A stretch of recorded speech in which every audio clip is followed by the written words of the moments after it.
Shalom Jesiers, kembali lagi di Fakta Alkitab hari ini. Berita menyedihkan datang dari Los Angeles, California. Sudah seminggu lebih, sebagian daerah di California mengalami kebakaran hebat. Hingga video ini dibuat, sebanyak 10 korban meninggal dunia dan menimbulkan kerugian hingga 150 miliar dolar Amerika. Kebakaran ini memperlihatkan pemandangan dramatis dari api yang melahap hutan dan komunitas. Bagi umat Kristen, peristiwa ini bisa menjadi pengingat tentang sejumlah kisah penting dalam Alkitab, di mana api sering digunakan sebagai simbol kekuasaan, keadilan, dan kekudusan Tuhan dalam interaksinya dengan manusia. Apa saja peristiwanya? Mari kita bahas dalam Fakta Alkitab hari ini. Sebelumnya, jangan lupa like serta komen tema apa yang ingin dibahas. Serta jangan lupa share dan subscribe channel kami supaya tidak ketinggalan video terbaru kami.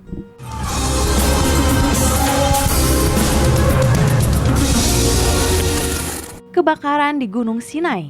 Setelah membebaskan bangsa Israel dari perbudakan di Mesir, Tuhan memanggil Musa untuk naik ke Gunung Sinai guna menerima hukum-hukum yang akan mengatur umatnya. Ketika Musa mendekat ke gunung Sinai dipenuhi asap dan api yang menyala-nyala hingga puncaknya, mencerminkan kehadiran Tuhan yang kudus dan tidak terjangkau. Suara sangkakala yang semakin besar, gempa yang mengguncang tanah, dan api yang membumbung tinggi ke langit menandakan kuasa ilahi yang luar biasa. Kehadiran ini menunjukkan betapa seriusnya momen di mana Tuhan memberikan perintah-perintahnya, termasuk 10 perintah Tuhan yang menjadi dasar hubungan umat Israel dengan Tuhan dan sesamanya. Di hadapan pemandangan yang menakutkan ini, umat Israel tetap di kaki gunung, penuh dengan rasa takut dan gentar terhadap Tuhan.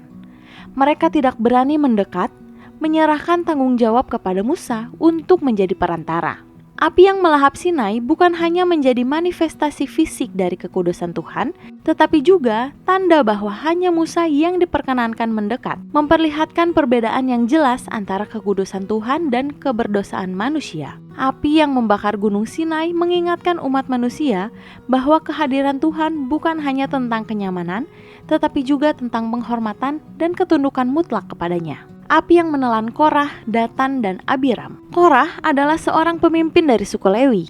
Bersama dengan Datan dan Abiram, pemimpin pemberontakan besar terhadap otoritas Musa dan Harun. Mereka menuduh Musa dan Harun menyalahgunakan posisi mereka untuk mengendalikan umat Israel. Tuduhan ini memicu perpecahan di tengah bangsa itu, karena 250 pemimpin Israel lainnya bergabung dalam pemberontakan tersebut. Dengan arogansi dan ketidaktaatan, mereka menuntut hak yang sama untuk melayani di hadapan Tuhan, tanpa menghormati perintah dan panggilan khusus Tuhan kepada Musa dan Harun. Tuhan segera menegaskan bahwa pemberontakan ini adalah pelanggaran serius terhadap kehendaknya. Musa meminta umat Israel untuk menjauh dari perkemahan Korah, Datan, dan Abiram.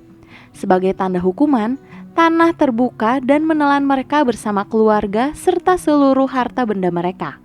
Bukan hanya itu, api Tuhan turun dari langit dan membakar habis 250 orang yang mempersembahkan ukupan tanpa izin. Hukuman ini menunjukkan bahwa perlawanan terhadap pemimpin yang ditunjuk Tuhan adalah perlawanan terhadap Tuhan sendiri.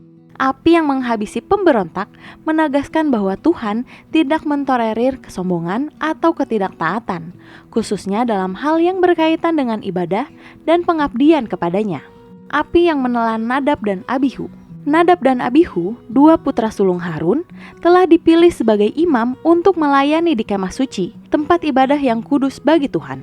Sebagai imam, mereka memiliki tugas yang sangat khusus dan diatur dengan ketat, termasuk cara membawa persembahan kepada Tuhan. Namun, dalam tindakan yang sembrono, mereka mempersembahkan api asing di hadapan Tuhan, yaitu api yang tidak diperintahkan Tuhan kepada mereka.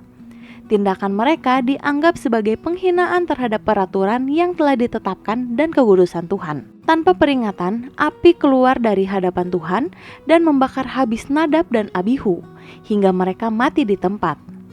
Peristiwa ini mengejutkan umat Israel dan Harun sendiri.